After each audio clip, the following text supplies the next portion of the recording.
So I want to determine whether number p is equal to 31 or not. From statement 1, p is equal to 4, p is equal to 4 less than a multiple of 5. So we can pick numbers. If the multiple of 5 is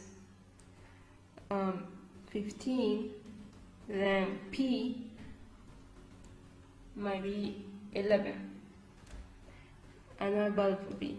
For instance, if the multiple of 5 is 35, then p is 31. So p, which is a prime number, can be either 11 or 31. Therefore, statement 1 is not sufficient to answer the question. Alternatives A and D are eliminated.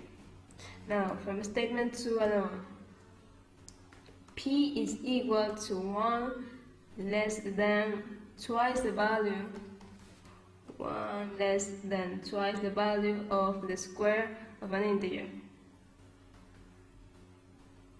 Let's say that x is an integer.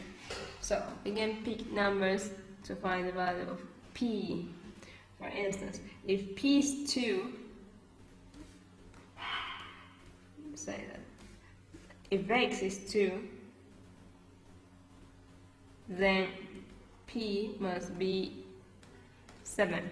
It would be 2 times 4 minus 1, 7. Now, if x is, for instance, 3, then it would be 2 times 9 minus 1, 17. So, here we have two different values for p, therefore statement 2 alone is not sufficient to answer the question. Therefore, choice B is discarded. Now, we need to use statement 1 and 2 together. So, from both statements, p is a number that must be equal to this and this at the same time. Now, let's say that p31. Now, if x was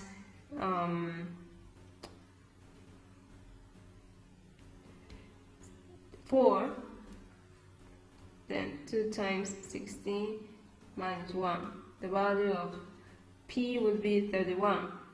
So 31 is a number that is equal to this and this.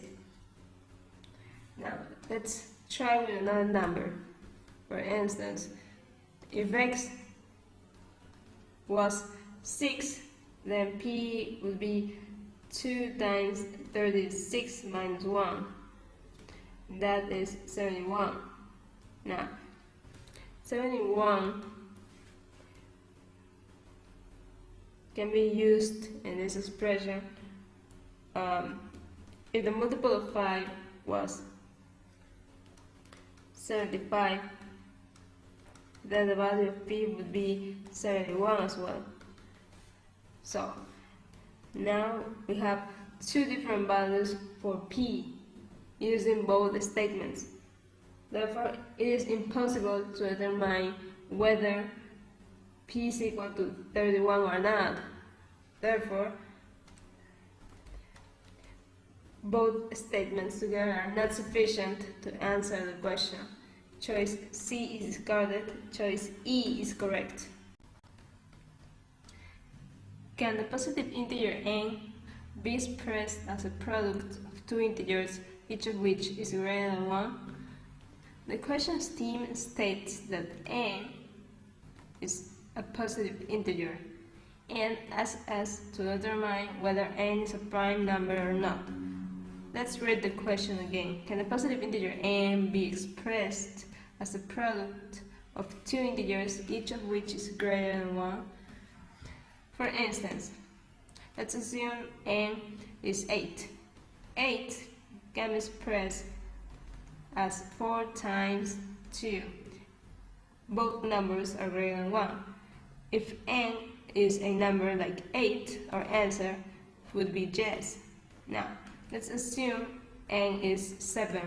7 can be expressed as 7 times 1. 7 is greater than 1, but 1 is not greater than 1.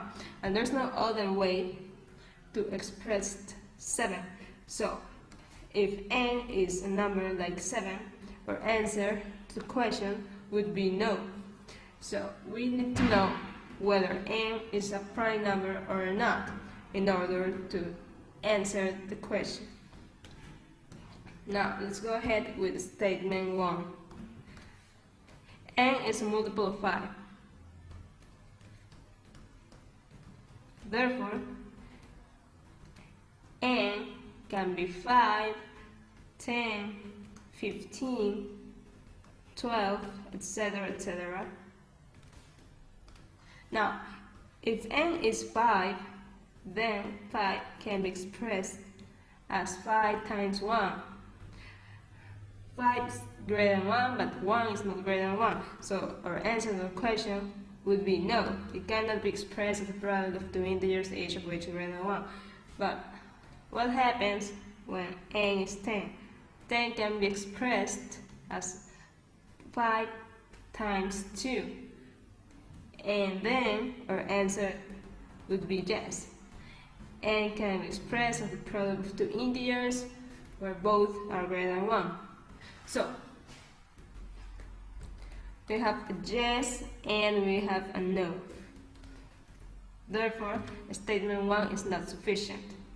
Alternatives A and D are eliminated. Statement 2, n is a multiple of 6. Therefore, n might be 6, 12, 18, 24, etc., etc. If n is 6, 6 can be expressed as 3 times 2, and then our answer would be yes. 3 is greater than 1, 2 is greater than 1. If n is 12, it can be expressed as 4 times 3, and our answer would be yes. So, since n is always an even number, our answer is always yes. N can be expressed as the product of two integers, each of which is greater than 1. Therefore, statement 2 alone is sufficient. Alternatives C and E are eliminated. Choice B is correct. Is W an integer? So, from statement 1 alone, when W is divided by 5, the result is the square of an integer. W is equal to 5 times the square of an integer. The square of an integer is always another integer. So finally we get that W is 5 times an integer, and the product of two integers is always another integer. Therefore, W must be an integer. Statement 1 alone is sufficient. Alternatives B, C, and E are eliminated. From statement 2 alone, when W is multiplied by 5, the result is the square of an integer. W is the square of an integer over 5, and according to the operation rules of integers, the quotient of the division of two integers can yield either an integer or a decimal number. Therefore, it cannot be determined whether W is an integer or not. Statement 2 alone is not sufficient to answer the question. Alternative D is eliminated, and choice A is correct.